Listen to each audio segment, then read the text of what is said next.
پیار سے خالق نے. بسم اللہ الرحمن الرحیم. السلام علیکم ناظرین. پروگرام باتوں سے خوشبو آئے میں ہوں آپ کا میزبان میر حسین اور آپ دیکھ رہے ہیں آواز ٹی 49 نیوز.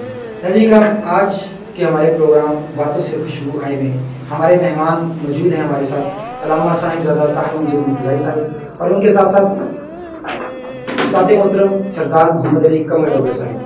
میں سب سے پہلے ان کو خوش آمدید کرتا ہوں کہ آپ ہمارے اسٹوڈیو میں تشریف لائیں اور ہمارے پروگرام میں آج ہم گفتگو کریں گے, ان سے سوال بھی کریں گے فلسطین کے حوالے سے. جی کا فلسطین میں جو ظلم و ستم ہو رہے ہیں, مسلمانوں پر ظلم و ستم دیے جا رہے ہیں, مسلمان ماؤں کے سامنے ان کے چھوٹے چھوٹے بچوں کو ذبح کر دیا جاتا ہے اور بہنوں کی عزت تاطار کر دی جاتی ہے اور بھائیوں کو بہنوں اور ماؤں کے سامنے ان کو گولیاں مار دی جاتی ہیں. آج ہم اس حوالے سے گفتگو کریں گے. سب سے پہلے میں سوال کروں گا سردار محمد علی قمر ڈوگر صاحب سے کہ جو فلسطین میں یہودی ہیں وہ بیت المقدس مسجد اقصی کی جگہ وہ ہیکل سلیمانی تعمیر کرنا چاہتے ہیں. آج ہم ہیکل سلیمانی کے حوالے سے علامہ صاحب سب سے بھی سوال کریں گے. سب سے پہلے میں سوال کرتا ہوں سردار محمد علی قمر ڈوگر صاحب سے کہ سر آپ بتائیں کہ ہیکل سلیمانی کیا ہے اور اس کی تفصیل ذرا بیان کر دیں, تاریخ میں اس کی کس طرح منظر ہے. بسم اللہ الرحمن الرحیم. سب سے پہلے تو میں آپ کا شکریہ ادا کرتا ہوں کہ آپ نے ہمیں اپنے پروگرام میں مدعو کیا. جناب یہ ہیکل سلیمانی کی جو تاریخ ہے اصل میں بنو اسرائیل جو تھے یہ خانہ بدوش زندگی کر رہے تھے. آپ نے پڑھا ہوگا سنا بھی ہوگا کہ حضرت یوسف علیہ السلام کے دور میں یہ مصر میں گئے اور حضرت موسیٰ علیہ السلام کے دور میں یہ وہاں سے نکلے تو یہ 40 سال تک صحرا نوردی کرتے رہے.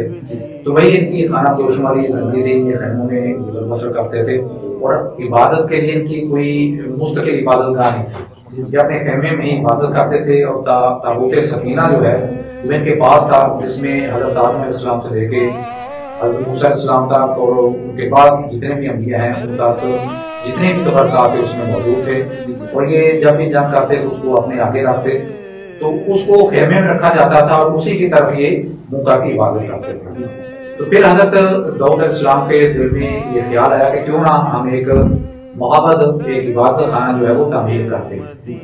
تو انہوں نے اس سلسلے میں اپنے مشیروں سے مشاورت کی, لیکن انہوں نے بتایا کہ یہ آپ کے دور میں ممکن نہیں ہے, یہ آپ کے بعد آپ کے بیٹے حضرت سلیمان علیہ السلام کے دور میں ہوگا. لیکن انہوں نے ایک پختہ جو ہے عبادت خانہ تعمیر کیا اور اس کے 3 حصے تھے. پہلا جو حصہ تھا وہ عوام کے لیے مختص تھا جس میں عوام جو ہے وہ عبادت کرتے تھے. دوسرا حصہ جو تھا وہ خواص کے لیے تھا جس میں ان کے وہ جو مذہبی رہنما تھے وہ عبادت کرتے تھے. اور جو تیسرا حصہ تھا وہ تابوت سکینہ کے لیے مخصوص کیا گیا تھا. تو اس کی جو تعمیر ہے باقاعدہ وہ 970 قبل مسیح سے 930 قبل مسیح کے درمیان حضرت سلیمان علیہ السلام کے عہد میں ہوئی. اور پرانی جو نس ہے اس کی روح سے اس کو جنات نے تعمیر کیا. اور حضرت سلیمان علیہ السلام جو تھے وہ ایک لکڑی کی عصا پر ایک لگائے ہوئے تھے اور جنات جو تھے وہ اس کی تعمیر کرتے رہے. اور اسی دوران حضرت سلیمان علیہ السلام کی جو روح ہے وہ پرواز کر گئی, لیکن جنات کو اس کا علم نہ ہوا. تو پھر جب وہ ہیکل تعمیر ہو گیا, وہ معبد تعمیر ہو گیا عبادت خانہ, تو پھر اللہ کی طرف سے وہ جو آپ کا عصا تھا اس کو دل نے کھا لیا. تو آپ جب آپ کا جسد ادھر جو ہے وہ گرا تو جنات کو پتہ چلا اور وہ بھاگ گئے. اتنی دیر میں وہ معبد جو ہے تعمیر ہو چکا تھا, اس کو ہیکل سلیمانی کہتے ہیں. تو مختلف ادوار میں اس پہ حملے ہوئے. سب سے پہلا حملہ جو ہے وہ بائبل کے حکمران مختصر نے کیا تھا اور وہ اس کو تباہ کر دیا اور یہودیوں کو غلام بنا کے اپنے ساتھ لے گیا. اور وہاں جا کے اس نے بابل کے نزدیک جو ہے وہ غلاموں کی بستی تل ابیب کے نام سے جو ہے وہ آباد کی, جس میں اس نے ان یہودی غلاموں کو رکھا. اس کے بعد ایران کے بادشاہ سائرس اعظم نے جو ہے وہ بابل کو فتح کیا اور یہودیوں کو جو ہے وہ غلامی سے نجات دی, ان کو واپس یروشلم میں آباد کیا. لیکن ان کی غلامی کی جو یاد ہے وہ ابھی ہے کہ انہوں نے اپنے شہر کا ایک نام تل ابیب رکھا ہے جو ان کا دارالحکومت ہے. تو اس طرح مختلف ادوار میں جو ہے ہیکل سلیمانی پہ جوش ہوتی رہی اور وہ تباہ ہوتا رہا. تو ہیکل سلیمانی کے ساتھ ساتھ تابوت سکینہ جو ہے وہ بھی ایک معمہ بنا رہا. اس کو مختصر پہ اٹھا کے لے گیا اور ابھی تک ویسے اس کا کوئی پتہ نہیں چل سکا کہ وہ کہاں ہے, کیونکہ اللہ تعالیٰ نے جو ہے اس کو محفوظ کر دیا ہے اور فرشتوں نے اس کو وہاں سے اٹھا کے کہیں پوچھ لیا ہوا ہے. تو یہ قرب قیامت میں جب حضرت امام مہدی کا ظہور ہوگا اور حضرت عیسیٰ علیہ السلام کا نزول ہوگا تو تابوت سکینہ جو ہے وہ بھی دریافت ہو جائے. اچھا علماء آپ یہ بتائیں کہ رسول اکرم صلی اللہ علیہ وسلم کے زمانہ اقدس میں بیت المقدس کے جو انتظامی امور تھے وہ ٹھیک کے پاس تھے, اور جو تعلیمی نظام تھا یعنی کہ اندر جو تعلیم پڑھائی جا رہی تھی وہ مطلب کون سی تعلیم تھی, کن کا مسئلہ ہے؟ بسم اللہ الرحمن الرحیم. سب سے پہلے میں آپ کو مبارکباد پیش کروں گا آج کے اس خوبصورت پروگرام کے افتتاح کی, اور دعا گو ہوں اللہ تعالیٰ کی بارگاہ میں کہ اللہ تعالیٰ اس پروگرام کو دن دگنی رات چگنی ترقی عطا فرمائے. اور اس کے ساتھ میں آپ کو خراج عقیدت اس وجہ سے بھی پیش کرنا چاہ رہا ہوں کہ جس خوبصورت عنوان کا آپ نے انتخاب کیا اور اس کو موضوع بحث بنایا, بڑی اشد ضرورت تھی بالخصوص ہمارے مسلمان لوگوں کے لیے کہ جن میں اکثر احباب کو ابھی تک یہ فلسطین کے مسئلے کی سمجھ ہی نہیں, اور ہر کوئی اپنی خام خیالی میں اس کو جیسا اس نے چاہا وہ اس کو سمجھتا رہا. تو اس پروگرام کی بدولت سے انشاءاللہ اس کی فلسطین کے مسئلے کی جو صحیح حقیقت ہے وہ انشاءاللہ لوگوں تک واضح ہو جائے گی, پہنچ جائے گی. بہرکیف جو آپ کا سوال آپ نے کیا کہ جب سرکار علیہ الصلوۃ والسلام کا زمانہ مبارک تھا تو اس میں اس زمانے میں بیت المقدس شریف کی کیا صورتحال تھی. دیکھیں مجھ سے قبل سردار محمد علی قمر صاحب نے بڑی خوبصورتی کے ساتھ ہیکل سلیمانی کے حوالے سے آپ سے بات کی ہے, اور میں اسی بات سے ہی اس بات کا ربط جوڑتا ہوں تاکہ بات مزید سہل اور آسان ہو جائے کہ نبی مکرم صلی اللہ علیہ وسلم کے زمانہ مبارک سے پہلے تک اس پر یہودیوں کا ہی قبضہ تھا اور یہودی لوگ ہی یہاں پر آباد تھے. حتیٰ کہ سرکار علیہ الصلوۃ والسلام کے زمانے میں بھی اس بیت المقدس میں یہودیوں کا انتظام تھا, اور یہودی مذاہب کے مطابق ہی مذہب کے مطابق ہی ان کی عبادات کا وہاں انتظام کیا جاتا تھا. اور اس کی بڑی واضح دلیل ایک ملتی ہے کہ جب نبی مکرم صلی اللہ علیہ وسلم مدینہ پاک تشریف لائے اور نماز کا حکم ملا تو بیت المقدس شریف کی طرف رخ کر کے نماز پڑھی گئی. الحمدللہ ہمارا قبلہ اول ہے. تو اس وقت جو مدینے کے یہودی تھے ان کا یہ تانا دینا کہ آپ ویسے تو اپنا ایک الگ مذہب بیان کر رہے ہیں اور اپنے آپ کو آخری نبی کہہ رہے ہیں اور ایک آخری مذہب کے طور پر آپ سامنے آئے ہیں, لیکن آپ قبلہ ہمارا استعمال کر رہے ہیں اور ہمارے مذہب کو آپ رد کر رہے ہیں, عیسائیت کو یا یہودیت کو آپ رد کر رہے ہیں, اور لیکن قبلہ آپ ہمارا استعمال کرتے ہیں. اس وقت نبی کریم صلی اللہ علیہ وسلم کے ذہن مبارک میں یہ بات آئی ظہر کی نماز کے وقت میں کہ یا اللہ یہ میری خواہش ہے کہ ہم خانہ کعبہ کی طرف منہ کر کے عبادت کریں. اور دوسرے سپارے کے شروع میں ہی اس کا ایک تفصیلی واقعہ وہاں پر موجود ہے, لیکن ہم اپنی بات کی طرف آتے ہیں.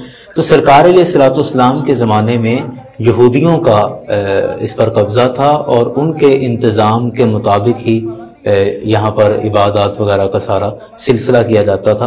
اور یہ نبی پاک صلی اللہ علیہ وسلم کے ظاہری وصال مبارک کے بعد تقریباً 16 یا 17 ہجری میں حضرت عمر فاروق رضی اللہ عنہ کا جب زمانہ مبارک آیا ہے تو اس زمانے میں حضرت عبیدہ بن جراح رضی اللہ عنہ کو حضرت عمر فاروق نے بھیجا کہ آپ جائیں اور جا کے فلسطین کا آپ محاصرہ کریں.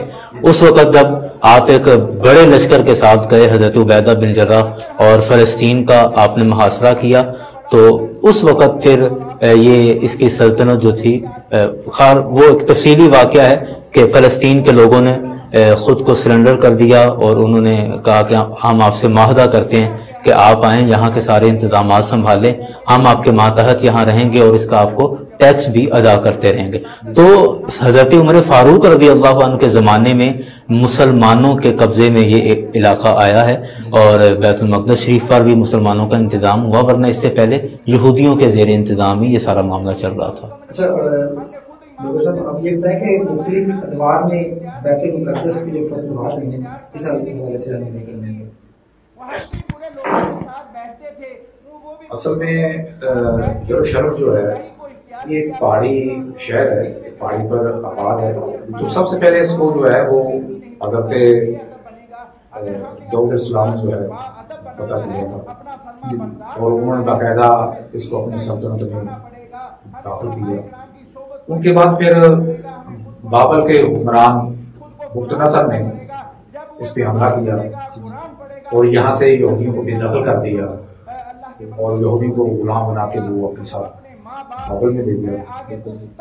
تو اس کے بعد جو ہے وہ سائپرس جو تھا ایران کا بادشاہ، اس نے بابل کی سلطنت کو ختم کر دیا اور یروشلم جو ہے وہ اس کو اپنی سلطنت میں داخل کر دیا اور یہودیوں کو دوبارہ جو ہے وہ وہاں آباد کر دیا۔ اس کے بعد رومی جو ہے انہوں نے دوبارہ جو ہے وہ یروشلم پر غار کی اور یروشلم کو جو ہے وہ شکست ہو گئی۔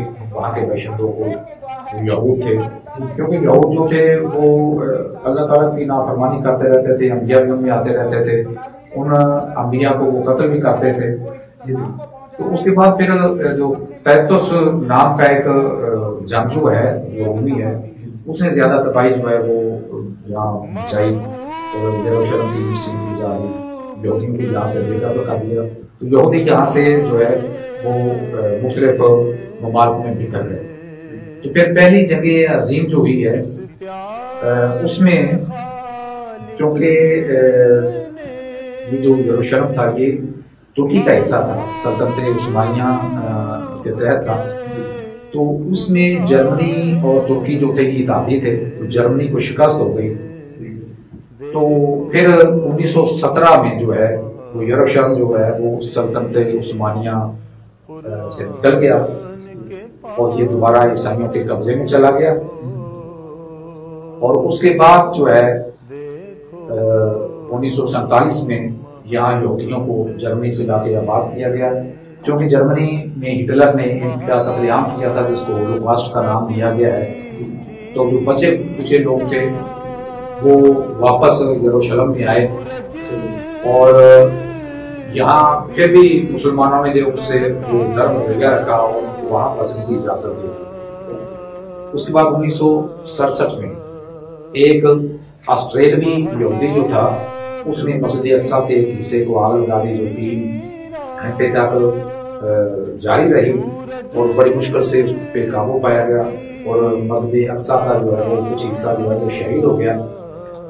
تو پھر 1969 میں شاہ فیصل اور معمر قذافی اور ذوالفقار علی بھٹو اور یاسر عرفات، اس طرح کے جتنے بھی نامور حکمران تھے مسلم ممالک کے، انہوں نے ایک تنظیم بنانے کا سوچا اور OIC کے نام سے تنظیم جو ہے بنائی گئی، اسلامی بلاک بنایا گیا اور اس کا جو صدر دفتر ہے وہ جدہ میں رکھا گیا۔ تو اس طرح مختلف ادوار میں مسجد اقصیٰ کے ساتھ یہ زیادتی ہوتی رہی، کبھی اس کو یہودیوں نے فتح کر لیا، کبھی ایرانیوں نے، کبھی رومیوں نے، کبھی عیسائیوں نے، اور کبھی مسلمانوں نے اس کو آزاد بھی کروایا، جیسا کہ صلاح الدین ایوبی ہے اور اس سے پہلے حضرت عمر فاروق کے دور میں بھی اس کو آزاد کروایا گیا، اور بعد میں سلطنت عثمانیہ کے دور میں بھی عثمانی سلاطین نے اس کو آزاد کروایا، لیکن اینڈ پہ جو ہے وہ پھر اب ٹھیک ہے۔ ہم انشاءاللہ اس کے بعد مزید علامہ صاحب سے سوال بھی کریں گے، ڈاکٹر صاحب بھی سوال کریں گے۔ ابھی ہم ایک بریک لے لیں، بریک کے بعد دوبارہ ملتے ہیں۔ زکی برادرز کی فخریہ پیشکش، بزنس کلاس ڈائیوو ایکسپریس، پرسکون ماحول، آرام دہ، تیز تر اور محفوظ ترین سروس،